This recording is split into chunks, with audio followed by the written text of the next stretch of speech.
চুল পড়ছে, ওজন বেড়ে যাচ্ছে, সবসময় ক্লান্ত লাগছে। সেজন্য কি আপনার মনে হচ্ছে আপনার থাইরয়েডের সমস্যা? কিন্তু জানেন, ফাংশনাল মেডিসিনের মতে থাইরয়েডের সমস্যাটা শুধু থাইরয়েড গ্রন্থির মধ্যেই সীমাবদ্ধ নয়। এর সঙ্গে সম্পর্ক থাকতে পারে শরীরের আরো অনেক গুরুত্বপূর্ণ সিস্টেমের।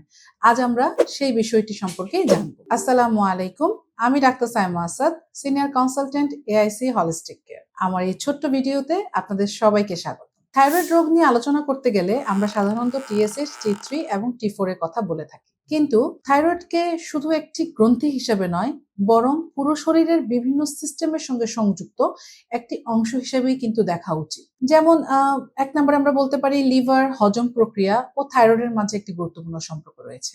শরীরে উৎপন্ন T4 এর একটি বড় অংশ লিভার এবং অন্যান্য টিস্যুতে সক্রিয় T3 তে রূপান্তরিত হয়। তাই ফাংশনাল মেডিসিনের দৃষ্টিভঙ্গিতে থাইরয়েডের পাশাপাশি লিভারের স্বাস্থ্য, হজম প্রক্রিয়া এবং পুষ্টি শোষণের বিষয়টিকেও গুরুত্ব দেওয়া হয়। তবে মনে রাখা দরকার, লিভার বা হজমের সমস্যাও সবসময় থাইরয়েডের সমস্যার কারণে নয়, বরং শরীরের বিভিন্ন সিস্টেমকে একে অপরের সঙ্গে ঘনিষ্ঠভাবে সম্পর্কিত থেকে থাকে। দ্বিতীয়ত আমরা কথা বলতে পারি স্ট্রেস, ইমিউন সিস্টেম ও থাইরয়েডের সম্পর্ক নিয়ে। হাশিমোটোস থাইরয়েডাইটিস এবং গ্রেভস ডিজিজ এর মতো অনেক থাইরয়েড রোগের পেছনে অটোইমিউন প্রক্রিয়া জড়িত থাকতে পারে। অর্থাৎ শরীরের রোগ প্রতিরোধ ব্যবস্থা ভুলবশত থাইরয়েড গ্রন্থিকেই আক্রমণ করে।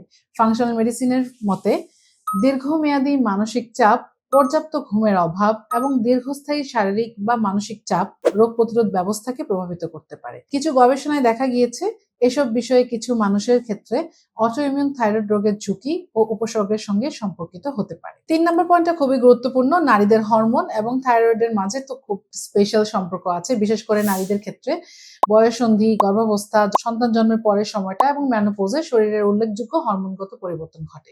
এইসব পরিবর্তন কিন্তু থাইরয়েডের কার্যকারিতাটাকে প্রভাবিত করতে পারে এবং কিছু নারীর ক্ষেত্রে থাইরয়েড সংক্রান্ত উপসর্গগুলো আরো স্পষ্ট হয়ে উঠতে পারে।